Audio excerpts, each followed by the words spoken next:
Doctor rice Mustafa எழுதிய எனது டைரியின் மறுபக்கம் நூலில் இருந்து ஓர் எழுத்து பிழைத்து விட்டது.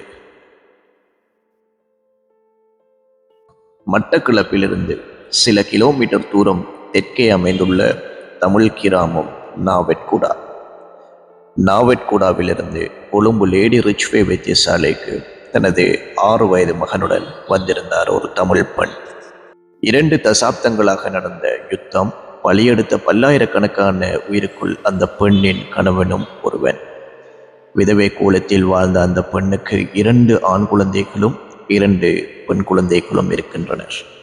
மூத்தவள் பெண் சுயதொழில் செய்து மிகவும் சிரமத்தோடு அந்த குடும்பத்தை நடத்தி வருகிறாள். அந்த பெண், அவள் அழைத்து வந்த அந்த சிறுவன் அவளது 2வது பையன், 1ஆம் ஆண்டில் படிக்கும் மாணவன். பாடசாலைக்கு தனது சகோதரியுடன் நடந்து செல்வது அவனது வழக்கம்.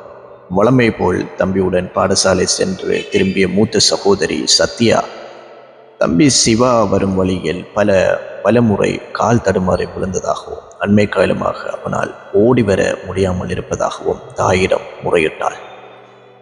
இதனை கேட்டதும் தான் தாமதம். அந்த தாய் ஓவென்று ஆள ஆரம்பித்து விட்டாள். ஏனம்மா சும்மா அழுறீங்க? சாதாரணமாக கால் தடுமாறி விழுவதற்காக இப்படியே அழ வேண்டுமா என்று கேட்டாள் சத்யா. அந்த தாய் அழுததற்கு நியாயம் இருக்கிறது. 20 வருடங்களுக்கு முன்னர் தனது 2 சகோதரர்களை பலியெடுத்த நோய் தனது மகனுக்கும் வந்துவிட்டது என்பது அந்த பெண்ணுக்கு உறுதியாகிவிட்டது. ஆம், அந்த தாய் சத்யாவின் வயதில் இருக்கும்போது அவளுடன் பாடசாலைக்கு சென்று வந்தவர்கள்தான் அந்த 2 சகோதரர்களும். எப்படி சிவா இன்று கால் தடுமாறி விழுந்தானோ அப்படித்தான் 40 வருடங்களுக்கு முன்னால் உனது மாமன்மார் இருவரும் கால் தடுமாறி விழுந்தார்கள். அப்படி ஆரம்பித்த நோய் காலப்போக்கில் கூடிக்கொண்டே சென்றது. படிகளில் ஏற முடியாது தடுமாறினர். முழங்காலுக்கு கீழே தசை சற்று வீங்கியது போல் இருந்தது. சில வருடங்களில் அவர்களால் நடக்க முடியாமல் போனது. சக்கர நாட்காலியோடு அவர்களின் வாழ்க்கை சங்கமமாகிவிட்டிருந்தது. அடிக்கடி காய்ச்சல், இருமல் என்று வந்துக்கிட்டே இருக்கும்.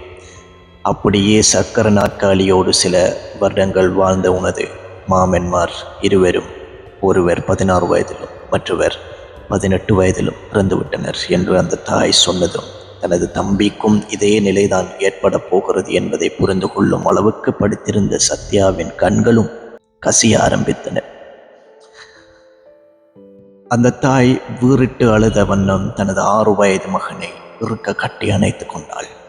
இந்த சோகமான சூழலின் யதார்த்தத்தை புரிந்து கொள்ள முடியாத அந்த 6 வயது சிறுவன் தாயின் அழுகைக்கு அர்த்தம் புரியாது, பசிக்கிறது, சாப்பாடு தாருங்கள் என்று கேட்டுக்கொண்டிருந்தானாம் என்று சொன்னாள் அந்த தாய். பாவம், குழந்தை பருவம். எனது மகனை என்னால் இழக்க முடியாது டாக்டர். 2 சகோதரர்களுடன் 16 வருடங்கள் இந்த நோயுடன் வாழ்ந்திருக்கிறேன்.